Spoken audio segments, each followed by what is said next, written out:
he was very proud that he was a Yankee. Fastball hit deep to right. I don't think it was so much the pressure of playing the game of baseball, but answering the questions. Here's a good man who got roughed up and didn't deserve it. His situation was well tougher than ours because no one in our generation has a crown on their head. I think it's special to have the younger generation appreciate what Dad did for baseball.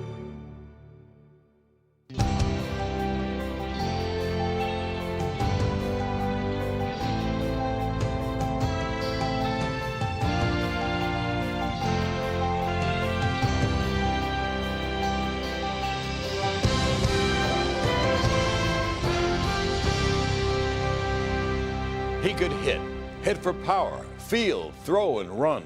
A true five-tool player entering the prime of his career in the late 1950s. The only problem with Roger Maris, he wasn't a Yankee yet. Hi, I'm John Sterling for the Yes Network, and this is Yankeeography. From 1949 through 1958, the New York Yankees captured 7 World Series titles and appeared in 2 others. Truly a decade of dominance. But in 1959, the Yankees finished a disappointing 3rd, their worst finish in over 10 years. Manager Casey Stengel led his Yankees into the 1960 season, knowing just what the team needed, a left-hand power-hitting outfielder. Yankee scouts found Stengel's man in Kansas City. His name, Roger Maris. They really had designs on him for a long time. When he was in Cleveland and Kansas City, they liked his bat. They liked the fact that he was a pull hitter in Yankee Stadium. I went home that winter. I'm watching the sports show, and Roger's picture came over the screen. And the Yankees had just acquired Roger Maris. And I told the wife, I'm going to buy a new car tomorrow. And she said, how do you plan to pay for it? And I said, with the World Series in October. In his first game as a Yankee, he hit 2 home runs at Boston's Fenway Park. But it was Yankee Stadium that was home sweet home. Maris seemed to have the right stroke for Yankee Stadium. It was a perfect marriage of hitter to ballpark. In 1960, Roger was second in the league in home runs with 39. He led the AL in slugging percentage and RBIs. But there was another important dimension Maris brought to the Yankees. I think what Roger brought to the team was the development of Mickey Mantle as the leader. That was the most important thing that he contributed. He allowed Mantle to finally have a guy on his own team batting behind him who would take a lot of the pressure off Mantle to win every game. There was an article written about Roger Maris, and it was titled, Roger Maris Rejuvenates the Yankees. And this article just went on to explain Roger Maris is the key. He's the ingredient that's going to turn this team around and put them back in the World Series. People do not realize what a sensational ball player Roger Maris was. I mean, he had a lot of tools, and we're not even talking about his home run hitting. 1960, the new outfielder played 136 games and made just 4 errors. Remarkable considering he had to adjust to the quirks of Yankee Stadium's right field. Drive to deep right center field, way back there. And this ball is caught one-handed by Maris. That fence out there was only 35, 36 inches high, so he knew to go back to the 344 sign and was able to rob home runs, balls that were heading into the stands. When he wasn't robbing homers, he was gunning down base runners. His arm was being compared to some of the best in the game.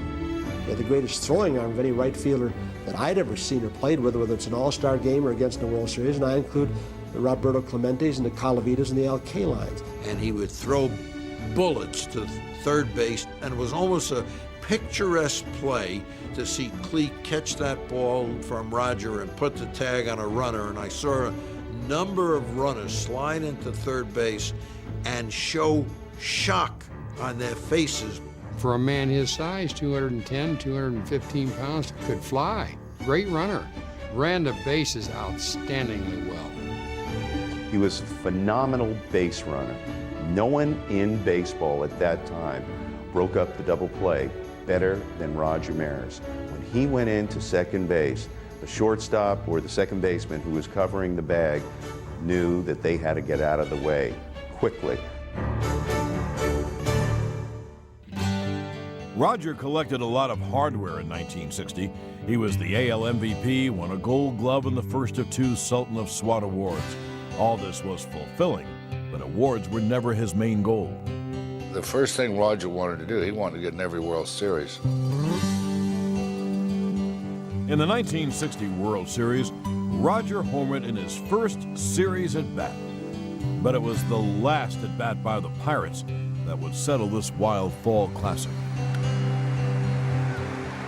Mazeroski has hit a 1-0 pitch over the left field fence at Ford Field to win the 1960 World Series for the Pittsburgh Pirates. So the Yankee season ended on a sour note, but they would be back and better than ever in 1961. That's because Roger Maris was just getting started.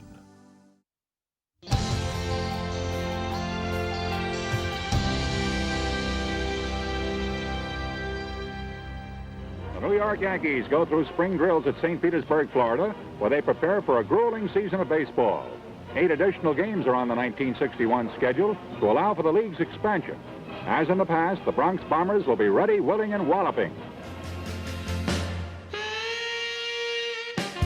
After the tough World Series loss in 1960, the 61 season opened with MVP Roger Maris and home run leader Mickey Mantle ready to help the Yankees defend their American League pennant.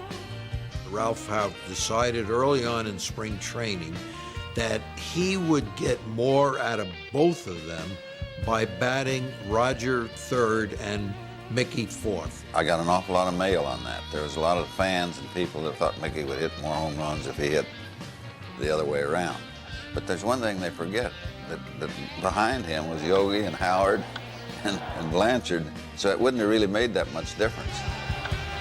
What did make a difference for Maris was a precarious situation for his wife and family just as spring training started. I was expecting Randy, who was going to be my 4th child, and our car broke down in Dothan, Alabama. So by the time I got to spring training, I had lots of problems threatening miscarriage. And then I tried to go to New York to find a place to live, and that was really tough when you have 3 little children, another one on the way. It's pretty hard to find a furnished place to rent. They kind of look at you like, who's coming up the walk? So instead, the Maris family returned to Kansas City, and the season opened in spectacular fashion. From the early going, it looked like Mantle might repeat as the league's top home run hitter. Well, Mickey got started off good that year, and Roger got started off not very good at all. I think he had 1 home run almost through April, and he was beginning to worry about it was time to be traded again, because he had been traded 3 times in 3 years. And then he got called into the office, and he said, oh, here I go again. Well, they just sat down and talked to him, told him forget the average, go swing for the fences. There's one. It is deep to right field, and that ball is going, it is gone. Near the midpoint of the season, both Mantle and Maris, dubbed the M&M boys by the press, were ahead of the Babe's record pace. June was a real hot month. He hit 15 that month. It was during, and he had one streak where he hit 6 homers in 7 days, which was the first home run record he had ever broken. Roger Maris is possibly the next Yankee Babe Ruth of baseball. He's ahead of the immortal Babe's home run pace set back in 1927 when Mr. Baseball hit his record of 60. To watch Roger Maris and Mickey Mantle challenge for the home run mark, chase the ghost of Babe Ruth, and it did literally seem like every day that summer, one of those guys hit a home run. I couldn't wait to get to the park to get the game started fast enough because I wanted to watch who was next. And it was really exciting for all of us. We had good seats. The M&M boys had become the biggest story of the summer. Mickey Mantle was the Yankees, but now he had a hard-hitting partner in Roger Maris.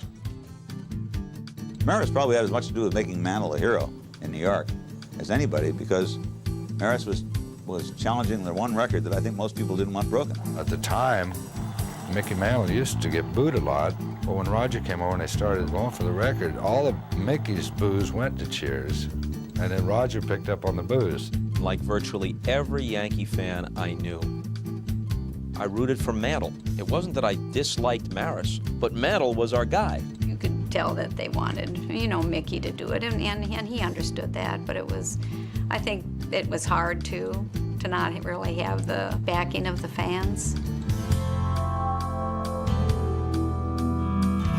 Roger ignored the boos and helped the Yankees get back into familiar territory. Roger, your bat has helped the Yankees move into first place this year. How do you feel about being with the first place New York Yankees?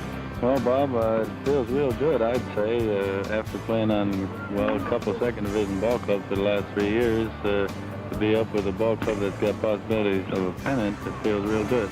Roger, he was interested in winning a pennant, and I don't really think he ever thought he had a shot at the record. I mean, you know, he's ahead of Babe Ruth's pace and all that, but I mean, in your mind, you keep saying nobody's ever done it, nobody's ever done it. And how about the home run situation, Roger? You're 7 games ahead of Babe Ruth's record. Do you think that you can beat the Babe's record? Well, I don't think so, Bob. Of course, I'm not going to shoot for it. Babe had a real hot month in the month of September.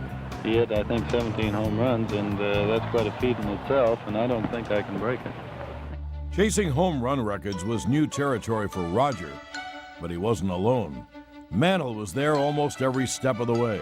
Some saw it as a rivalry, but the reality was a close friendship. First of all, I think they both thought it was a lot of fun.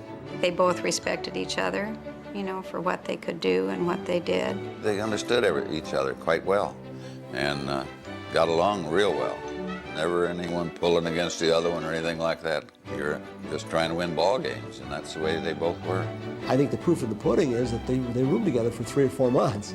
It was Roger's idea. Roger and I were having lunch, and Roger said, let's take Mickey to the apartment. We picked up Mickey to St. Moritz, and beginning he didn't like it. You know, Mickey was used to Broadway and so on. But he got adapted to it, and Mickey lived there. There was a lot written that we didn't like each other, that we argued a lot or fought a lot or something. That's the farthest thing from the truth. Roger did the cooking, which was not bad, not good. And they got along great. Still to come. We had $300, so we got married. And then he made Cleveland the next year. So I told him it's because he married me, he made the majors. We now return to Yankeeography. Long before the glories of '61 was a childhood spent in Fargo, North Dakota, where Roger grew up in a very athletic family. Their dad had been a fine baseball coach and had done a very intense job, I think, with the boys, and they had the talent to follow through on it. During the summer, he was an American Legion baseball standout. But when it came to the school year, Roger was so serious about athletics, he transferred to Shanley High. In fact, he had a great football career, and that was pretty much why they switched. So yeah, it kind of hurt the others at the public school when they did switch. Roger not only got more playing time on Shanley's teams, but it was there that he would meet his future wife, Pat. Roger and I met in high school. I was in 9th grade and he was in 10th grade. We met at a basketball game. One of the other students introduced us. With his sweetheart by his side, Roger became a football star and was recruited by the University of Oklahoma in his senior year. He did decide to go to Oklahoma to play football because he had a football scholarship there. But then when he got there, he also had a baseball contract waiting for him back, and he just decided college wasn't for him and went back and signed the baseball contract. Cleveland came calling, and Roger's pro career would begin in 1953 on his own terms. He got to play minor league ball in his hometown. I forget now where they were going to send him, but he asked if he just couldn't come back and play in his hometown. And they really didn't like to do that because they thought players wouldn't do as well, but he did. Roger quickly shot up the ranks of the Cleveland minor league system. Meanwhile, things were getting interesting in his personal life as well. He had played 4 years in the minor leagues before we got married, and then they had won the Little World Series in Indianapolis. And so we had $300, so we got married. And then he made Cleveland the next year. So I told him it's because he married me, he made the majors. Roger had a solid rookie season for the '57 Indians. The young outfielder played the game hard, maybe a little too hard, as injuries would limit him to 116 games. He did live up to the Indians' expectations, but in a calculated move the next season, Cleveland traded him to Kansas City. When Cleveland traded Roger to Kansas City, I think what they were saying was, we don't want to be embarrassed in Cleveland with our fans trading this great potential home run hitter to the Yankees, and then, of course, having the Yankees beat us again with a guy that we had. It was June of '58 when Roger arrived in Kansas City, a place that felt like home. But the A's were a team known to deal a lot of their prospects to the Yankees. He went to Kansas City, and that became a much more comfortable place for him, and it was very little press attention. Kansas City's a great town. Great people there, so they really made you feel at home, and he loved playing in Kansas City. We kind of thought when we got traded to Kansas City that would be home for a while, but it was a year and a half, and that was all. But as many suspected all along, the Yankee scouts would have their way. After a short stint in Kansas City, Roger and his family learned he was headed for the Bronx. We weren't real thrilled at first because we thought we'd be there maybe for a few years. So we were kind of upset about that, but then he knew that it would be probably a good move for him. Coming up next. The world was changing. It was becoming a media society. And here's Maris becoming a media figure, and he hates it. Welcome back to Yankeeography. When a 25-year-old rising star was traded in '59 from the Kansas City A's, an American League also ran, to the storied New York Yankees, many thought the quiet Midwesterner was given the chance of a lifetime. But Roger Maris didn't necessarily see it that way. To play in New York would also mean that Roger would have to live in New York, a place he found quite uncomfortable. For Roger, it was simple. He just wanted to go about his business on the ball field and then go home.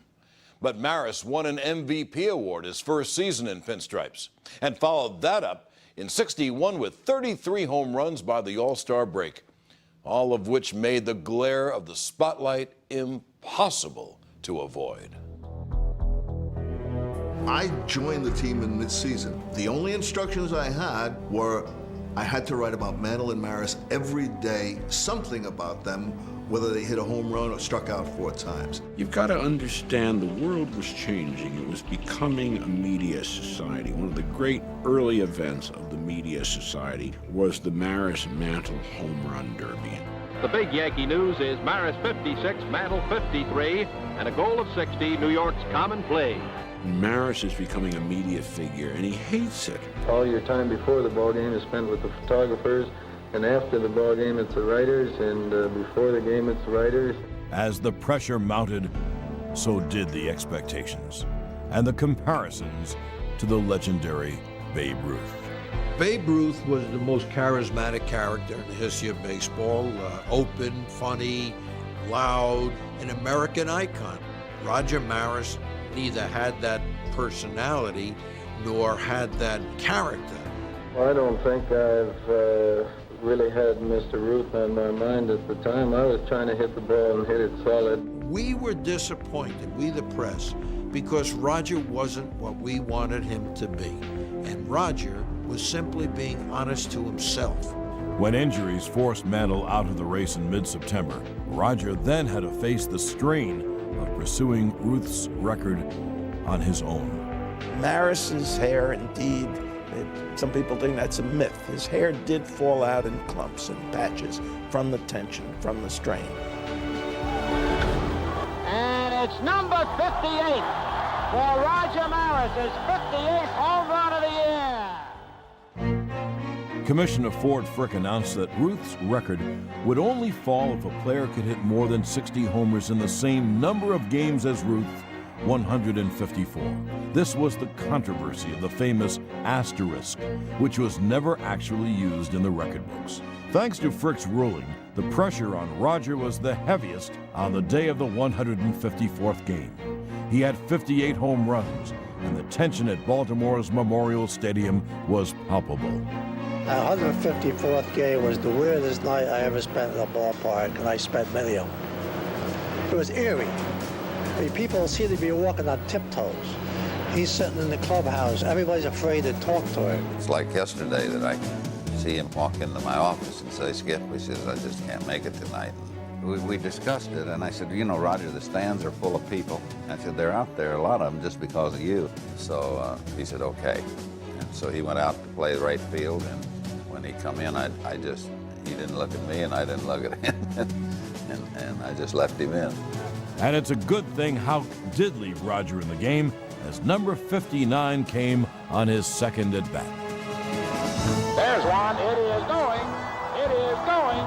It is gone. Number 59. The standard of baseball excellence from 1927 on, 60 home runs, was on his bat. But on that damp night in Baltimore, number 60 was not meant to be. Maris' big night ended with a check swing dribbler back to the mound.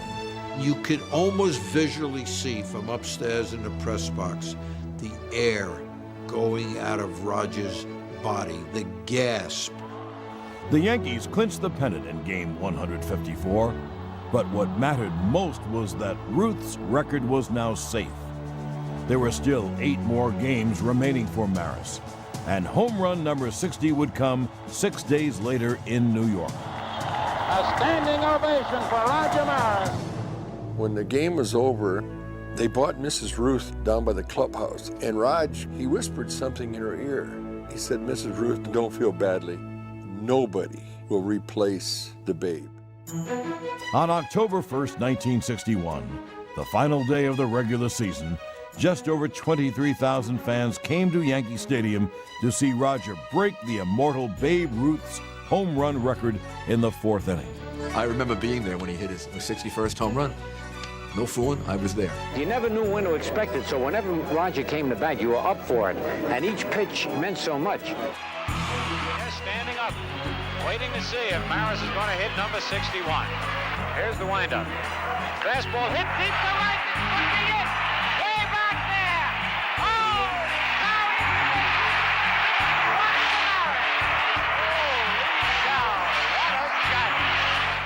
now I was so proud of it, and the way he acted, you know, run around the bases just like he always did.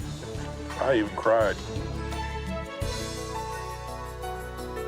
I will never forget that after he shook hands with the Bat Boy and Yogi Berra, before he got to the dugout, one fan ran out onto the field and congratulated him. I was 13 and I wanted to be that fan, and I still want to be that fan. When I came in, of course, the people kept clapping and clapping. The guys trying to push me out of the dugout, and really, I was embarrassed to go out there.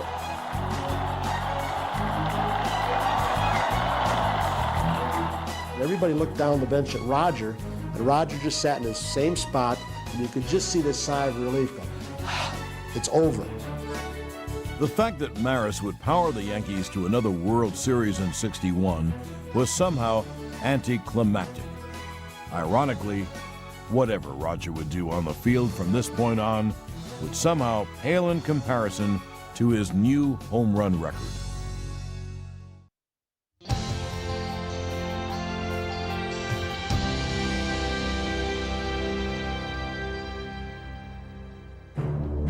Roger Maris was now the home run king, and with it came unwanted fame. After he broke that record, he was now the biggest name in baseball. So when spring training then rolled around, Roger wrongly thought that all of the media attention was going to stop. And in fact, it didn't. That's when he started to have conflicts with writers, many prominent columnists. And the conflict was rooted in the fact that he felt badly used. I don't feel I did anything with the media to get what they gave me. After an off-season of being in heavy demand, Roger reached his saturation point.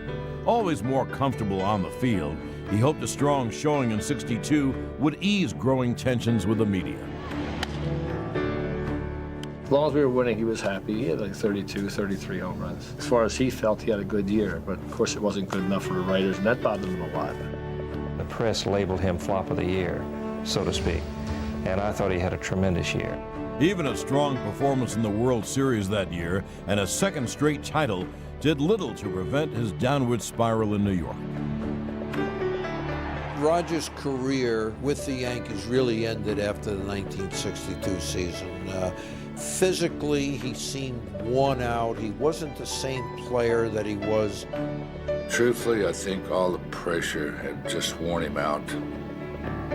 Mentally beat. Though he hit 23 homers in just 90 games in '63, it was the first of 4 painful seasons to come. The years after '61, I think, were very hard because he did have a lot of injuries. The '63 World Series underscored Rogers' difficulties. He was injured in Game 2 and the Yanks got swept. The press pointed fingers, and his status as a Yankee legend continued to diminish. As that happened in '62, '63, Maris was sort of a target. He began to get this reputation of being surly and nasty. And Roger wasn't like that at all. It was unfair because he was very popular with his teammates. I mean, everyone liked Roger very much. He was great. What the heck, Roger? When I made in '64, you know, Mickey got hurt there. I had to put Mickey in right, and I put Roger. He said, all right, put me out there, leave me alone. Always the team player, Roger did move to center and had a great year. The '64 World Series would be his final postseason in pinstripes. After an aging Yankee team lost in 7 games, there were more injuries ahead for Roger.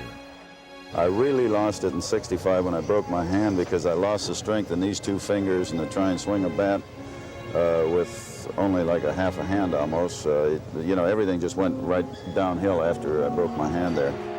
A lot of people thought that he really wasn't given 100%. He was faking injuries or jaking a little bit, and it turned out at the end of the year they found out that he had a broken bone in his hand that kept him from swinging the bat the way that he was capable of swinging. In '65 and '66, Maris played just 165 games and hit only 21 home runs. It was soon clear that his time in New York was coming to an end. He was quite angry and alienated in that last part of his time in New York. The way it ended was really ugly. According to Roger, they had concealed an injury from him so that he would continue to play, but boy, the estrangement was immediate and he couldn't get out of town fast enough. And what a terrible shame after all he'd contributed to the Yankees that it should end that way.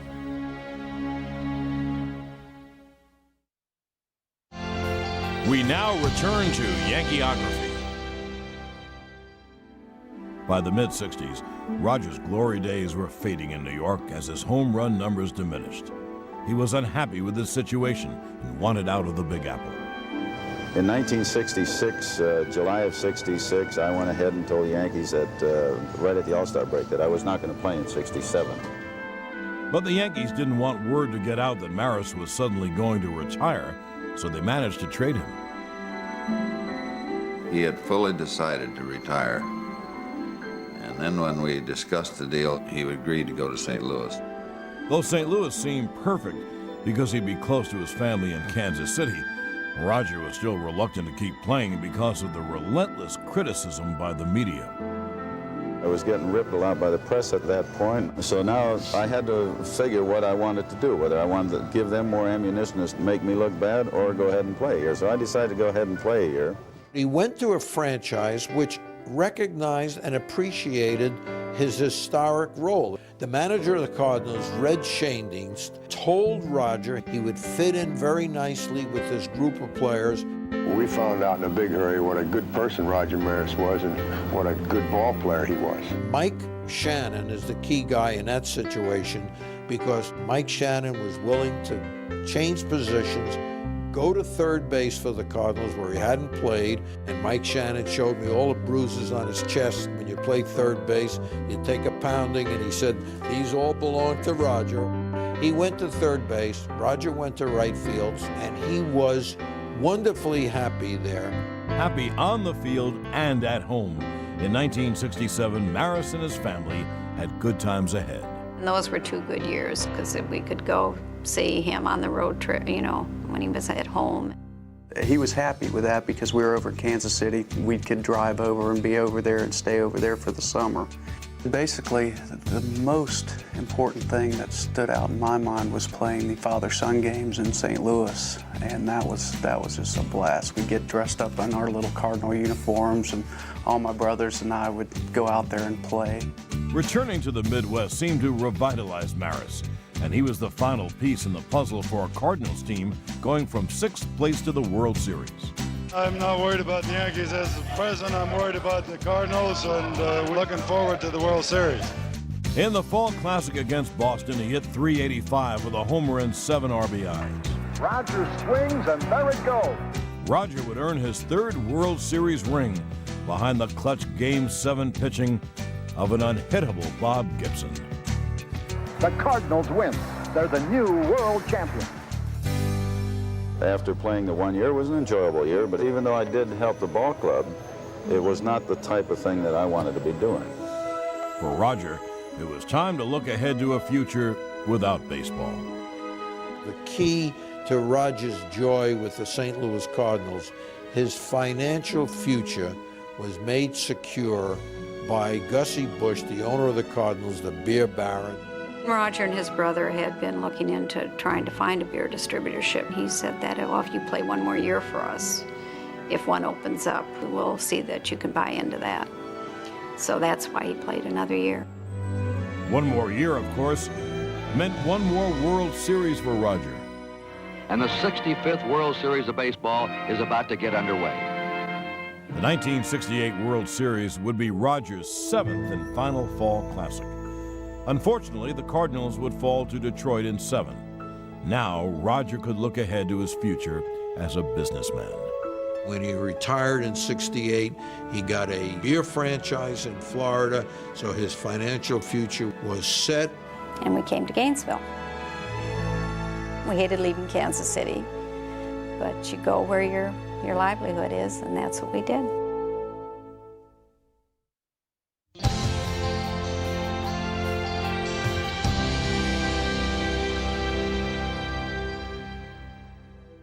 Roger made a smooth transition into life after baseball as he focused on running a beer distributorship in Florida. Really, I've enjoyed the business I'm in right now, selling Budweiser too much. I really haven't missed the baseball end of it. Coming to Florida was kind of nice. When we retired to Florida, he just felt like, we got away from everything, and which he really wanted to do. Though he frequently visited friends at Cardinals spring training, Roger had put baseball behind him and was enjoying his retirement. But there was still lingering bitterness about the way he left New York. The Yankees had asked Roger to come back many times for Old Timers Day or different festivities, but he just really didn't care to go back to Yankee Stadium. I used to invite him to Old Timers Day every year, and then he would just say, "Nah, I don't think so, Marty. It's just, I don't want to go back there and get booed." I think he was very concerned about going back, about the reaction that the fans would give him, because, the terms that he left on weren't the best. In 1973, George Steinbrenner bought the Yankees. He was a fan of the rich history of the franchise, and one of his goals was to get Roger to come back to Yankee Stadium. At that time, they were trying to build a high school baseball team here, and we needed money for it. I said, what would it take to get you back up that I do for the school? And so Roger said, well, if I come back to Yankee Stadium, will you make a donation to this baseball field? He said, light the field for the new stadium, I'll come up. So he did, and so that's when Roger went back. Unsure of how he'd be received, Roger was a surprise guest for the 1978 home opener. It turned out to be a banner day. Mickey was there, and the two of them walked out to center field, hoisted the World Championship flag. That was a great moment. They cheered him like I've never heard. I started crying. The bad feelings about New York were gone, and there was nothing sweeter than seeing the M&M boys together again.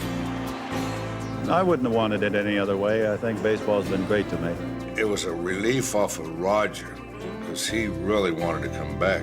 All of the weight that he had carried from 1961 on seemed finally to go. Roger then became a fixture at Yankee old-timers games. It was almost as if he'd never left. When he went back to Yankee Stadium and hung around with the guys, you could just tell that he was proud to be a Yankee. But then in 1983, doctors told Roger he had non-Hodgkin's lymphoma. Just hearing the word cancer, no one likes to hear that. Cancer hits where you least expect it. I was devastated. It's tough. It's tough. 1 year later, Maris returned to the Bronx for the ultimate Yankee honor. His number 9 was retired. That was probably one of the most proud moments of his baseball career. This is a big highlight for me. I am very proud, very happy. It was good that it was done, you know, at the time it was done for him, because it meant a lot to him. In December of 1985, Roger Eugene Maris lost his battle with cancer. It went in remission twice, but each time it came back worse, so we knew it wasn't going to be long. Cancer's a tough disease, and to watch somebody die, that's really tough. Roger's teammates were devastated by the loss of their very good friend. You know, truthfully, it was like losing my brother. Roger was a great man, a great father.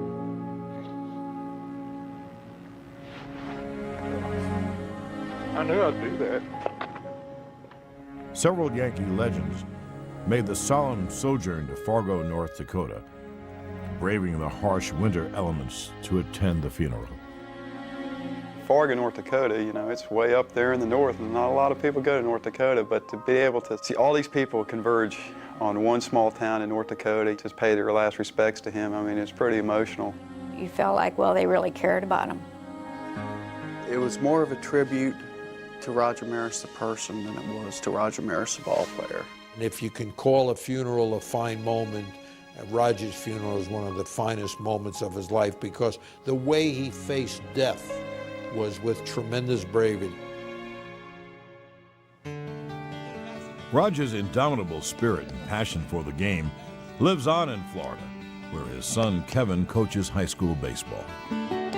I think it's pretty special to have the younger generation understand and kind of appreciate what Dad did for baseball.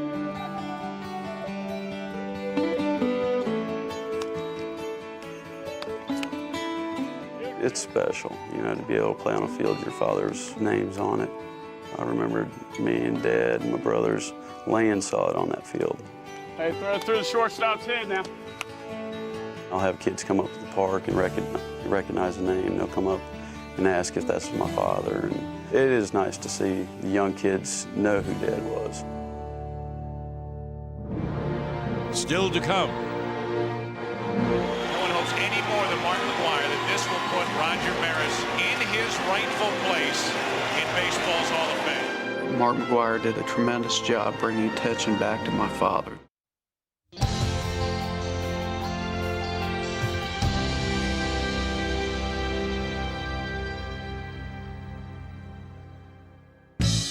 For 37 years, no one mounted a serious challenge to Roger Maris' single-season home run record. But in 1998, the 61 mark was in jeopardy. Everybody was thinking this is the year it's going to happen because it's an expansion year, and the year that Maris did it was an expansion year. Here's McGwire, the pitch. Swing, and it's third home run of the night. It's going to go into the upper deck. Wow! I was the man tabbed since January of that year to break the record. Big Mac quickly fulfilled those early expectations, launching long balls at a pace well ahead of Roger's magic run in '61. And the 2-1 pitch. Breaking ball hit deep to left field. Number 50 for Mark McGwire. But just as Maris had Mantle, Mark McGwire had Sammy Sosa, who hit an amazing 20 homers in June. Swung on, there's a drive. Deep toward left. Hey, Sosa has another home run. Him and Sosa, that was so much fun to watch that I know Roger would have just loved it. What a show these two guys are putting on. Man, oh man, you just couldn't write it any better.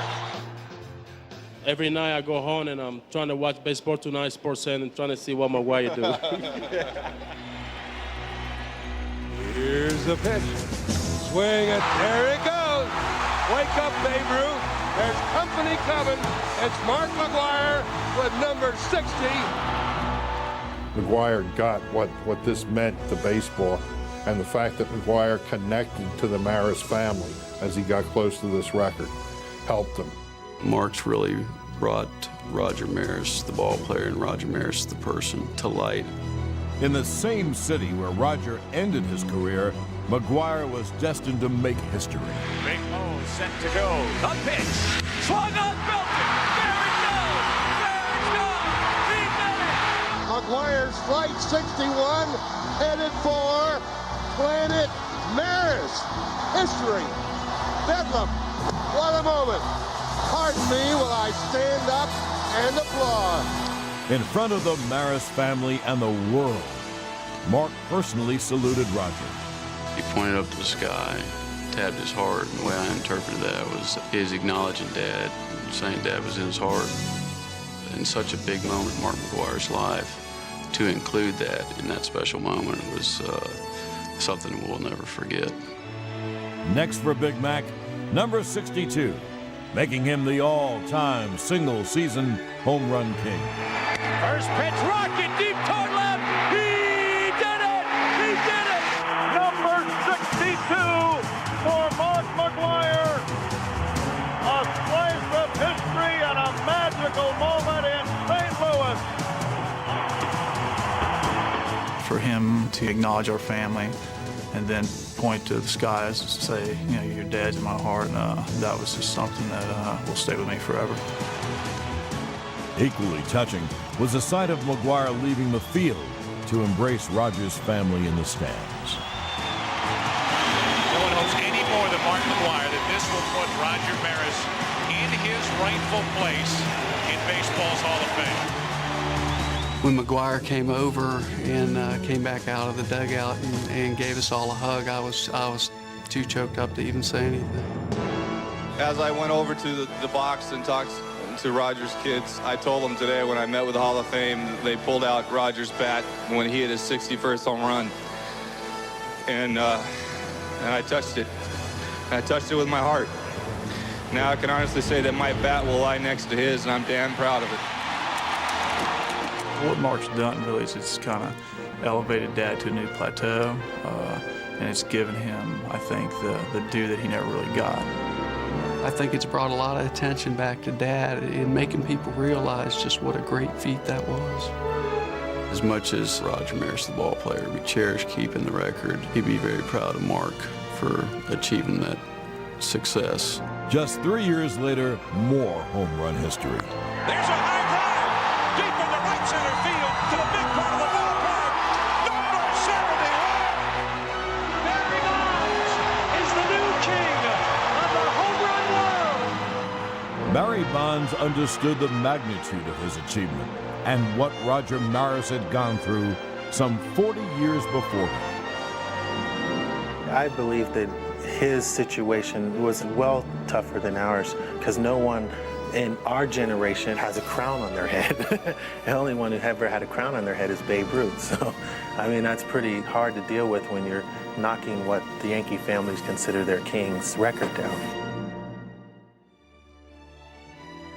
Since the Babe bashed 60 homers in 1927, 3 other men have been crowned the single-season home run king. But it was Roger Maris who held the crown the longest, 37 years. And who knows, that is one legacy he just might hold on to forever.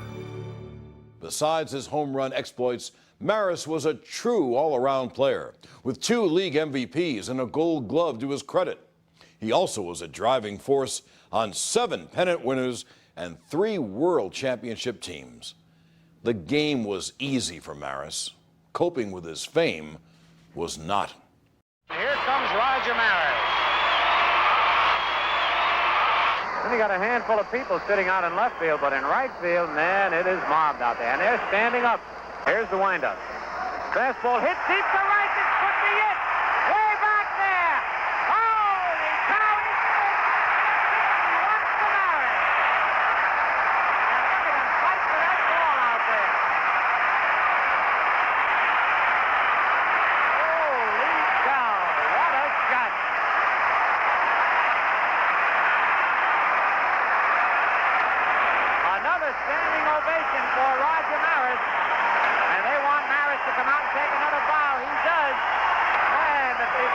Ruth are pushing him out there. He wants to get down. They won't let him.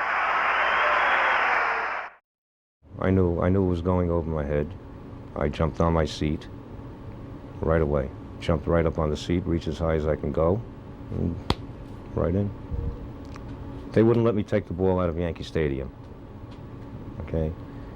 And so I agreed to put my initials on the baseball. And that's the way I left it until I went to Sacramento to meet Roger. And we did a publicity stunt there. He was supposed to meet me in Sacramento and exchange the ball. The restaurant owner would give me the $5,000, I would give him the ball, and in turn he'd give Maris the ball as a gift. They took us to the dining area, and they fed us. And then they took me to the locker room, met Roger, took some pictures. A great man, he really was. Here we are in the ninth, 2-2, and Roger Maris at bat. Bob Perky pitching. Strike one. That ball came right up there and dipped. Maris popped to third, grounded to first, flied to left center. Mantle on deck, Barrett to follow. 2-2, ninth inning. Freeze, shortened up at third. That's low. Ball one, 1-1. Maris, on occasion, has bunted.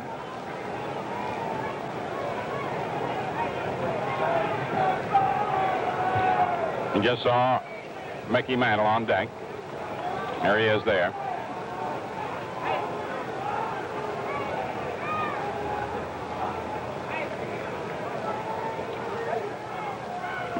That's high and inside. Ball 2-1.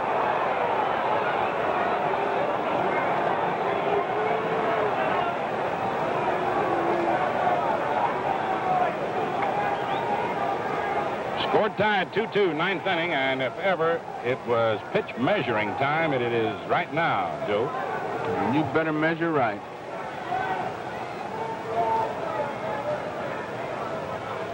There's one. It is deep to right field, and that ball is going, it is gone. Roger Maris gets his first hit of the series, and you could tell when it left the bat that it was gone. And the Yankees lead 3-2.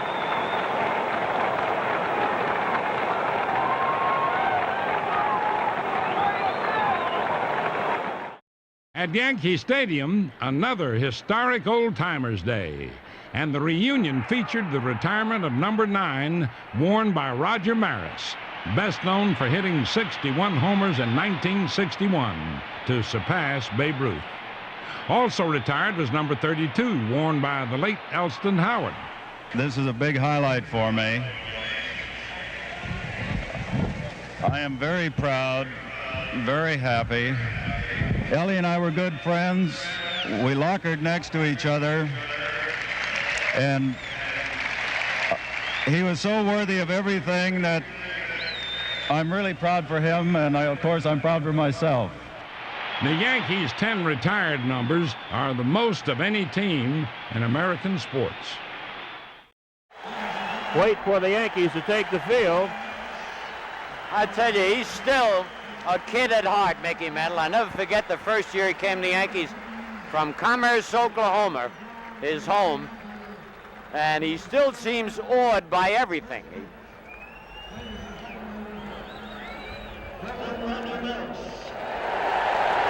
And now Roger Maris is here.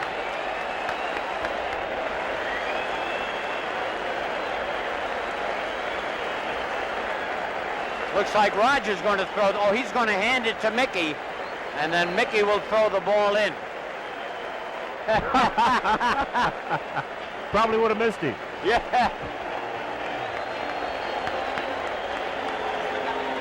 All right, let's see. He'll make it. I lose. Again. Again. Mickey Mantle and Roger Maris. Number 7, of course, Mantle. Roger with that crew cut. And Roger, where number 9? Number 9 and number 7. I tell you, Roger, for many, many years would not come back to Yankee Stadium and was so surprised the first time he came back with the welcome home he got, but we'll be back with more about Mickey and Roger right after this. I knew Roger Maris very well, and one of the classic stories about Roger was I was doing work for the Van Heusen Shirt Company, doing promotions, and we had a promotion set in May with Maris and Skowron and Ford. And what happened, there was a rain out that knocked out the promotion. So now we're looking around for dates and so forth, and finally we come up with September 25th. And so we're all set for September 20th. Roger Maris had 59 home runs on September the 25th. Bedlam. And I saw him at the Moritz Hotel he was staying. I said, the same Moritz, I said, Roger, you don't have to come if you don't want to. I understand your problem. His hair's falling out, he's going nutso and so forth. He said, I'll be there, and I'll be there. We were giving him $500 or something. So we went out to Long Island, and Roger showed up. We had a car for him. We got on this platform. There must have been 20,000 little leaguers there and about 30,000. I'm not kidding. I'm not exaggerating. A huge, huge crowd. They went through plate glass windows trying to get to him. And what unfortunately happened was the podium was set on a cross where there was an opening here, opening there, and opening in the back. And all the microphones going that way. And the people in the back couldn't hear. And every time Roger stood up, they started to scream. We had to get the police to get us out of there. We were there for an hour and a half just to get off the platform. But I will never forget that he had committed himself. He said, I'll do it, I'll be there. And the next time that I saw him, quite a few years later, I was in, I don't do old timers games because I hate them. But they had one in Washington called some kind of an old timers game. Luke Appling hit a home run one day and they blew it way up. So I said, all right, I'll go. So I went there and I was facing my locker, and all of a sudden this arm and neck, it got me in a cold like this. Oh God, I hate this clubhouse jinx anyway. And I turned around, it was Roger. I said, Roger, don't do that. I'm too old for this stuff. And so I said, how you doing? Because he had a cancer problem, melanoma, I believe it was, prior to that, and had an operation. He said, well, I'm okay, but I got another lump coming up here. I never saw him again. He was a wonderful, wonderful person. And, I say this about a lot of our guys, but they were good people. And he was 50 years old, I think, when he died. And it was really tragic because he was a good person. I was writing Dynasty. I wrote to Roger to see if he would, let me interview him. And I never heard back from him. And then when I was going to see Bill Skowron, who lived in Florida, I stopped in Gainesville on the way to his beer distributor. And then on my way to Florida to visit Bill Skowron, I stopped at Roger's beer distributorship, and he wasn't there, and I didn't get to see him. So when I called Cleet Boyer to visit him in Atlanta, Cleet said, by the way, a friend of mine's coming, Roger Maris. I said to him, well, will Roger talk to me? And Cleet said, I don't know, you'll have to see for yourself. So I arrived at Cleet's Country and Western bar, and the music was very, very loud, and Cleet got up to do some business. And we were making some small talk, and after about 10 minutes, Roger said to me, would you like to go outside and talk? I mean, that was just, one of the great moments for me. And I sat on the hood of a car and interviewed him for a good hour. And he was as gracious and interesting and just contemplative as he could be. And when given the opportunity to say some derogatory things about people who had hurt him very badly, he absolutely categorically refused to do it. He said, I will not say anything bad about anyone. And Roger Maris was a very special guy. All this stuff I used to hear about Roger and Mickey and the turmoil and not liking each other, and I kept waiting for them to get in a fist fight, and all they did was hug each other. Somebody, I must be mistaken. I'm not seeing what I'd heard of or read of or whatever, but I'll tell you what, Roger had one of the sweetest swings.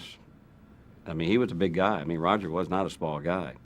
And he had a short, quick, smooth stroke, and I mean, the ball just exploded off his bat. And a lot of people didn't recognize the fact that Roger was a good outfielder. He was a great outfielder. I mean, besides being a power hitter and doing what he did offensively, he got overshadowed because he was a good outfielder, and he and Mickey were good friends, and they pulled for each other and rooted for each other. And shortly before Roger passed away at an old timers game, the last memory that I have of Mickey and Roger, they were sitting in what they call the players' lounge in the locker room around a round table, having a couple of beers and talking about old times. And that was the last time I saw Roger, but he was a great guy. He really was. Roger Maris, I mean, people do not realize what a sensational ball player Roger Maris was. I mean, if you look at all the skills, you look at being able to field, being able to throw, being able to run the bases, having speed, being able to bunt. Roger was a very good bunter. I mean, he had a lot of tools, and we're not even talking about his home run hitting. He came to the Yankees in 1960, and he was an important part of leading this team to 5 pennants: 60, 61, 62, 63, 64. He broke his hand in 1965, and the Yankees never told him that his hand was broken, and he was always very bitter about that. And he was traded to St. Louis in 1967, and he helped lead the Cardinals to pennants in 1967 and 1968. So that's 7 pennants we're talking about.